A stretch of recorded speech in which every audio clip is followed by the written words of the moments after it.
Hello friends, আবারও একটা নতুন মিনি ব্লগ নিয়ে তোমাদের সামনে চলে এসেছি। তো এখানে আমাদের গাড়ি এসে গেছে। আজকে যাব হচ্ছে মহিষমর্দিনী ঠাকুর দেখতে ফ্যামিলির সাথে। তোমরা তো জানোই যে আগের লং ভিডিওতে দেখিয়েছি বন্ধুদের সাথে কানলাতে মহিষমর্দিনী ঠাকুর দেখতে গিয়েছিলাম। তো আজকে যাব হচ্ছে ফ্যামিলির সাথে। তো এখানে আমরা চলে এসেছি, এখন মেলা শুরু হয়ে গেছে, আমরা মেলার উপর দিয়ে হেঁটে যাচ্ছি। এখন আমরা মায়ের কাছে পুজো দিতে চলে এসেছি। এখানে মাকে দর্শন করে আমরা পুজো দিয়ে দিলাম, ভালো করে দর্শন হলো মায়ের। আজকে ছিল মহানবমী, আজকে প্রচন্ড ভিড় হয়েছে, আমরা দাঁড়ানোর জায়গাও পাচ্ছিলাম না। তারপর আমরা চলে গিয়েছিলাম গঙ্গার ধারে, কিছু ছবি তুললাম এবং ঘোরাঘুরি করলাম।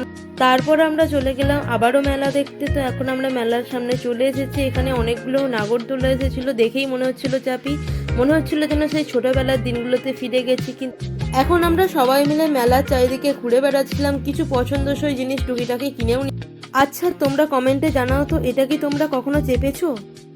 এখানে অন্নক্ষেত্র হচ্ছিল, তো আমরাও ভাবলাম একটু ঠাকুরের অন্নভোগ গ্রহণ করা যাক। তো আমরাও লাইনে দাঁড়িয়ে পড়েছিলাম। আর আজকে ছিল প্রচণ্ড ভিড়, একদমই দাঁড়ানো যাচ্ছিল না, তাই আমরা চলে এসেছি অন্নক্ষেত্রের কাছে। অন্নক্ষেত্র ওখানে দেওয়া হচ্ছিল, তো আমরা এখন বসে পড়েছি অন্নক্ষেত্রের কাছে। ঠাকুরের অন্নভোগে ছিল ভাত, ডাল, দু ধরনের তরকারি, চাটনি, পায়েস, বোঁদে ইত্যাদি।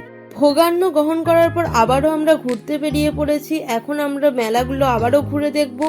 মেলাগুলি ঘোরার পর আমরা চলে এসেছিলাম মা মহিষমর্দিনীর আদিভোগ বিতরণ হচ্ছে, সেখানে প্রচণ্ড লাইন পড়েছিল। তো আমরাও এখানে লাইন দিয়েছিলাম। অনেক প্রতীক্ষার পর মায়ের সেই আদিভোগ আমরা হাতে পেলাম। তারপর কিছু টুকিটাকি জিনিস কিনে আমরা এখন বাড়ি ফেরার পথে রওনা হয়েছি। তো আজকের মতো এটুকুই, দেখা হবে আবার পরবর্তী কোনো ভিডিওতে। ততক্ষণের জন্য টাটা। এখানে মহিষমর্দিনী মায়ের কিছু ফটো তোমাদের সাথে শেয়ার করলাম।